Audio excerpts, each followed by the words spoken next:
And we are on. I'm Chris Brogan, and I'm here with Carrie Wilkerson, who is the author of the book, The Barefoot Executive, which my paper copy long since left my hands because my girlfriend stole it on the first day, Jacqueline. But this is the Kindle version, which I've kept myself with. It's interesting. Your book is a lot about telling your story. Look, a hardcover. A hardback. Your book is telling your story about how you chose to sort of move forward and all that. And I would say that it's an interesting tale because it's not a tale that everyone could replicate, I don't think, as far as things go. But there's so much, there's some lessons built in there. So I guess first off, maybe just sort of précise sort of the from and then to kind of experience that you cover in the book, and then we can go into that a little. Okay, and the truth is, I hate to start off correcting you of all people, but the truth is very little of the book is my story. Now, it's a how-to wrapped up in my story, but a lot of success books or personal development books are all about the author. Well, truthfully, this book I just use my story as an intro to suck you in and to give you hope because my story is so pitiful. And if I can do it, you can do it. You're right. Nobody can replicate my story. Thank goodness. Nobody would want to replicate my story. But fact of the matter is I have a college education. I was very trained in a lot of things. I have a very diverse work history. I may never be Miss America, but I am miscellaneous. This will sound familiar to a lot of entrepreneurs, is that every 2 or 3 years I needed a new challenge. I needed a new thing. But society and my parents and friends and employers would say, Carrie, if you would just stick with one thing, if you would just focus on the one thing. But, those of us that are kind of rebels in work, and I love what you said on Google Plus recently. You said, work is delicious. Don't confuse a job with work. And so that's what I was craving. I was really craving delicious work. And so I would jump from job to job seeking it. In the meantime, gained a ton of weight, was 100 pounds heavier than I am now, in deep depression, go figure, a lot of debt, had adopted 2 amazing kids because I dealt with infertility for 11 years, 2 amazing kids, one of which has extreme special needs. There was a lot going on in my life. Meanwhile, the business I was running at that time, I was so successful at that business that I was getting further and further in debt. And people that have run businesses know how that can happen this fast. I was doing so well that I was getting further and further in debt. So I just wake up one day and say, why am I even here? What's the purpose of me being here? Everything is bad. I can't see how it's going to get any better. I have to make a decision. I have to make a decision to either just stop what I'm doing right now. I hate to say I was suicidal because I am a big chicken, but I was just at that point. I didn't know why I should get up another day. And those of you that know me now know that's not my energy at all. I'm a happy, positive, I'm Miss Sunshine, whatever all that's about. But I had to make a decision to either make things better or to wallow in the worst. And I chose that one bite at a time. I was going to change my weight, one step at a time, one bill at a time. I was going to change my debt situation, which incidentally, Chris, my husband had no idea how much in debt I was in. It's bad when you can only tell your husband 30 grand at a time. I mean, it was bad. It was really bad. And he's a financial planner. Yeah. So that's the comical part of the story. And we are still married. So there's that. Okay. So one decision at a time. I started working at home. I didn't have the money to start anything that it needed an investment. I was too broke to claim bankruptcy. I was very qualified for a lot of things, but you can call it fat discrimination. You can call it, geography discrimination. I lived in the middle of nowhere. I couldn't get a job. I just absolutely looked for months and months. Couldn't get a job. Just decided to turn things around using the resources at my disposal. But here's the deal. I go to the library. You guys remember those institutions. My first fake ID, I like to say, was my library card. It said I was 4 and I was only 3. So go to the library and I check out a stack of books, and I could find lots of people claiming there were these systems to help them make money at home. There were people saying, oh, invest in a franchise and have your own business. Oh, get some venture capital and do this.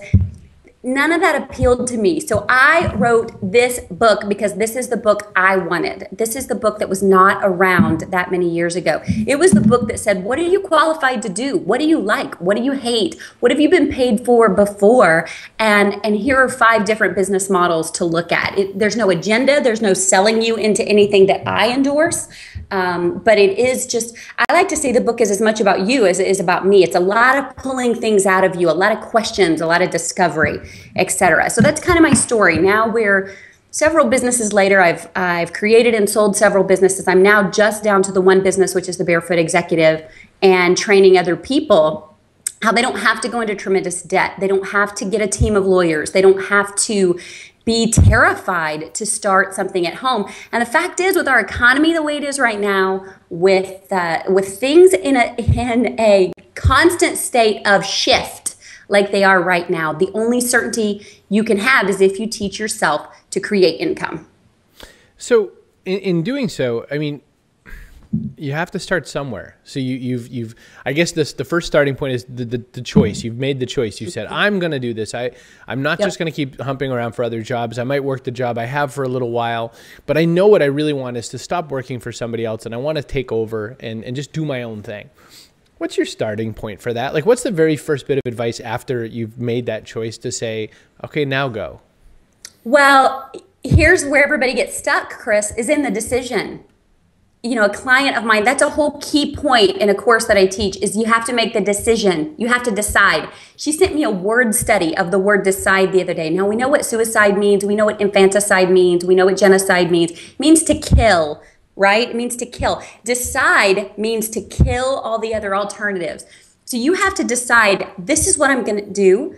This has to work. This is going to work. But too often we are stuck in the non-decision. We love to think about things. We love that place in our imagination where hope lives.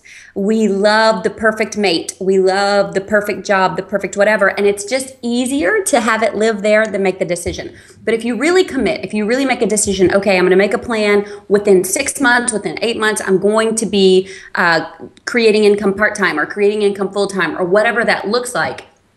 Then the next step is you have to make a plan. You have to choose a business model. Don't say, I'm going to start something online. That's not a business model.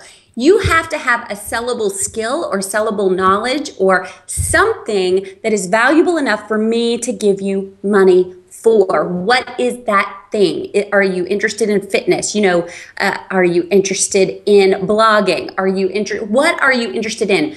Don't do what Chris is doing just because Chris is doing well at it. Don't do what Carrie's doing just because Carrie's doing well at it. That's a whole chapter in the book, not chasing somebody else's dream and not just chasing the promise of money.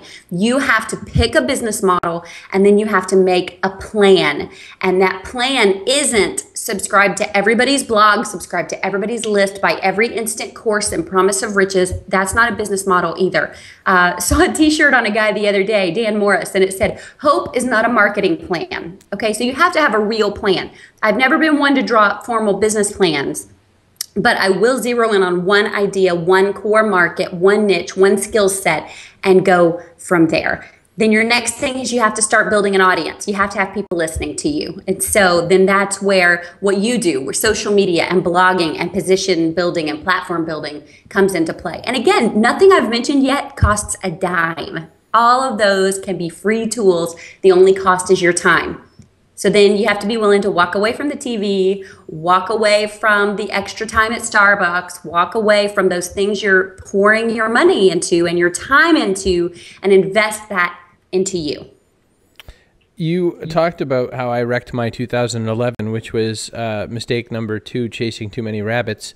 I wrote that chapter for you, Chris. Thank you. I appreciate that. You know what? I'm not even going to go down that road. I'm going to say something totally different. So you also read your own audio. What was that experience like? Because I've watched you speak now, and you know you're a professional speaker, obviously, and a lot of what you do with your education is through video and other means. What was the process like of recording an audiobook for this? It was painful. It was painful. If they would have let me do it here in my studio with my microphone on my time, you know, and if I would have felt like I had the freedom to expound a little bit. Now, I did loosen up a little towards the end, but you have a certain block studio time and the guy will interrupt you. You've done this. The guy will interrupt you. Oh, back up. Do this part again. Oh, do woohoo again. No, let's take that down a pitch. You know, well, part of my strength as a speaker is just to go with it. I'm not professionally trained. As a matter of fact, I've looked into being trained And I think my style resonates so much because it is just a raw style. It is just me. I don't want to lower my voice pitch. I don't want to have the soothing voice of the professional speaker. And so that was really hard for me because he'd say, no, back up, read that paragraph again. No, back up. So I never felt like I got into flow. I never felt like it was really mine. It was really odd. I would rather have looked at the bullet points and just taught on them. That would have been easier for me. But at the same time, my audience appreciates the fact that I recorded it myself because I am so hands-on with my audience. I am so involved through video. And to have another voice reading my book would defeat what I've built up on social media and through my video channel. And that is the power of having your voice in your audience's head. So when people read my book, Jackie knows, when you read my book, you hear me. You hear my accent. You hear my woohoo and all those things. And then, so the audio just kind of backs it up. Most of the people that have bought the audio have also bought the hardback and vice versa, just because they say they like the multi-facets. But it was a challenge, just to be frank. It took 12 hours to record a 6-hour audio, and I'm a person that doesn't like to do editing or retakes or any of that. So it was not the most fun part of the process, truthfully. No, I hear you. I was having flashbacks while you were explaining that. And the funny part was Julian is a professional voice talent, Julian Smith. And so I sound like Kermit the Frog on my part. Julian sounds like a professional voice talent. However, I was the only one who evidently got the memo on say exactly what's on the page, because Julian I kept hearing him. He'd say stuff like, and I was like, there's no knows in our book. I edited the book. I know that there's no knows in the book. And he would just be like, you know what I'm talking about? I'm like, who are you talking to?